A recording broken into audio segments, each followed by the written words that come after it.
안녕하세요. 돈세는공업마가 돈버는TV 이천희망TV 이천희입니다. 제가 얼마 전에 지금과 같은 주가 폭락기에 ELS 투자자분들에게 드리는 조언이라는 방송을 올렸습니다. 그 방송을 보고 많은 분들이 질문을 하셨고요. 최근에 신문이나 방송에서 ELS가 손실 구간에 들어가신 분들이 상당히 많다는 그런 내용들을 접하고 걱정을 하시는 분들이 상당히 많습니다. 오늘은 그분들의 걱정을 좀 덜어드리기 위해서 방송을 준비를 했습니다. 먼저 저한테 질문하신 분 중에 본인의 현재 상황을 보내주신 분이 있습니다. 1000만 원을 투자했는데 현재 평가액이 578만 9,880원이니까 얼마나 놀라셨겠습니까? 하지만 저 금액은 손실이 확정된 금액이 아닙니다.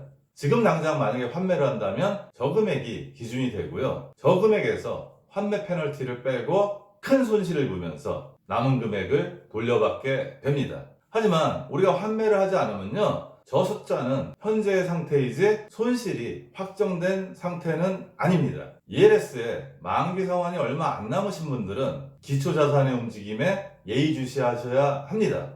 마지막 조기상환 평가일에서도 상환이 되지 않았다면요, 만기까지 주가의 움직임 속에서 어느 시점에 환매를 하는 게 만기의 조건을 못 채우는 것보다 더 유리할 수 있습니다. 따라서 매일매일 주가의 움직임을 좀 살펴보시면서요, 의사결정을 하시기 바라고요. 만기가 좀 많이 남으신 분들, 1년, 2년 이상 남으신 분들은 지금은 신경을 쓰지 않으셔도 되고 걱정을 하지 않으셔도 됩니다. 지금 주가의 폭락은 한 달 사이에 벌어진 일이고요. 앞으로 주가가 어떻게 움직일지 그건 누구도 예측할 수 없습니다. 마지막 조기 상환 평가일까지 기다려보실 필요가 있고요. 그때까지 상환이 안 된다면 좀 전에 말씀드린 대로 기초자산들의 움직임에 대해서 살펴보신 후 만기 상환 이전에 환매하시는 게 유리할 수 있습니다. 지금은 걱정이나 신경은 좀 끄시고 기다리시는 게 더 현명할 수 있습니다. 질문을 받다 보니까 낙인하고 노낙인 조건에 대해서 헷갈려 하시고 모르시는 분들이 많습니다. 제가 이 방송을 준비하면서요, 미래에셋증권의 홈페이지에 들어갔습니다. 보통 때 같으면 미래에셋 대우증권만 해도 한 주에 10개 이상의 ELS 상품들이 청약 신청을 받고 있는데요. 요즘 ELS가 문제가 되고 있다 보니까 4개의 상품만 청약을 받고 있었습니다. 제가 원으로 표시한 부분이 노낙인 상품이라고 된 게 하나 있고 낙인 상품이라는 게 3개가 있습니다. 낙인 상품도 낙인 조건이 55가 있고요. 밑에 2개는 낙인 조건이 50입니다. 즉 55일 때는 55 미만이 배리어가 되는 거고요. 그 미만으로 떨어지면 손실의 가능성이 좀 커지는 거고요. 50이 배리어면 50 미만으로 떨어지면 손실의 가능성이 더 커지는 겁니다. 상대적으로 55보다는 50이 더 가능성이 적겠죠. 일단 낙인 상품이든 노낙인 상품이든 관계없이요, 조기 상환 조건이나 만기 상환 조건을 맞추면요, 그 사이에 주가의 움직임에 대해서는 신경을 안 쓰셔도 됩니다. 하지만 만일에 조기 상환도 안 되고 만기 상환도 안 됐다면 이제 낙인 55라는 저 55라는 배리어가 상당히 중요한 포인트가 됩니다. 만기 상환 조건인 85% 이상을 채우지 못했더라도요, 기초자산들이 청약일부터 만기까지 한 번도 55% 미만으로 떨어진 적이 없다면 제시된 수익률로 상환이 됩니다. 문제는 만기 상환 조건인 85% 이상을 달성하지 못하고요, 기초자산들이 청약일부터 만기 상환일까지 한 번이라도 55% 미만으로 떨어졌으면 손실이 확정이 됩니다. 만약에 한 개의 기초자산이 아니고 3개의 기초자산을 쓰고 있는데 3개의 기초자산이 전부 다 55% 미만으로 내려간 적이 있으면요, 제일 많이 떨어진 걸 기준으로 손실이 계산이 됩니다. 낙인 상품을 다시 한번 정리해드리면, 낙인 조건만 이탈하지 않으면 조기 상환이 안 돼도 만기 상환이 용이합니다. 만기 기준이 노낙인 상품보다는 낙인 상품이 약간 높은 편입니다. 좀 전에 설명드린 거는 만기 상환 조건이 85% 이상인데요. 지금 설명드린 노낙인 상품은 만기 상환 조건이 65% 이상이 돼야 됩니다. 노낙인 상품은요, 주가지수 흐름 이런 부분 중요하지 않고요, 만기까지 가서 65%를 달성하지 못하면 손실이 확정되고요, 제일 많이 떨어진 기초자산을 기준으로 해서 손실이 결정이 됩니다. 만약에 3개의 기초자산에 들어갔는데요, 2개의 기초자산은 65%를 넘어섰는데 나머지 1개의 기초자산이 40%였다면 60%의 손실로 확정이 됩니다. 주가지수가 70, 80% 폭락을 했더라도요, 조기 상환 평가일에 기준만 맞추면 낙인 상품이나 노낙인 상품이나 조기 상환이 됩니다. 손실률 계산은요, 만기 평가 가격을 최초 기준 가격으로 나눠서 2를 뺀 다음에 100%를 곱하면 됩니다. 만약에 최초 기준 가격이 1000원이었고요. 만기 가격이 600원이었다면 600원을 1000으로 나눠서 2를 뺀 다음에 100%를 곱하면 40% 손실이 확정이 되는 겁니다. 좀 더 이해를 돕기 위해서요, 낙인 상품의 투자 설명서에 들어가 있는 내용하고 노낙인 상품의 투자 설명서에 들어가 있는 내용을 다시 한번 설명을 드리겠습니다. 낙인이 55%가 걸린 상품이고요. 6번을 보시면 모든 기초자산의 만기 평가 가격이 최초 기준 가격의 85% 이상인 경우는 상환이 됩니다. 7번은요, 3개 기초자산 모두가 청약일부터 만기일까지 한 번도 55% 미만으로 떨어진 적이 없으면 마찬가지로 수익으로 상환이 됩니다. 문제는 8번인데요. 만기 상환 조건도 맞추지 못했고 청약일부터 만기 상환 평가일까지 기초자산 중에 한 개라도 55% 미만으로 떨어진 적이 있다면 손실이 확정이 됩니다.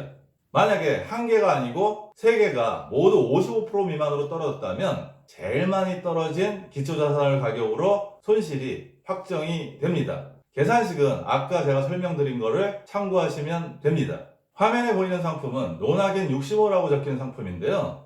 일단 아까 상품과 비교하면 청약일부터 만기까지 기초자산의 가격이 얼마나 떨어졌냐는 중요치 않습니다. 6번의 조건을 보면요, 만기일에 기초자산 모두가 65% 이상만 되면 상환이 됩니다. 7번은 손실인데요.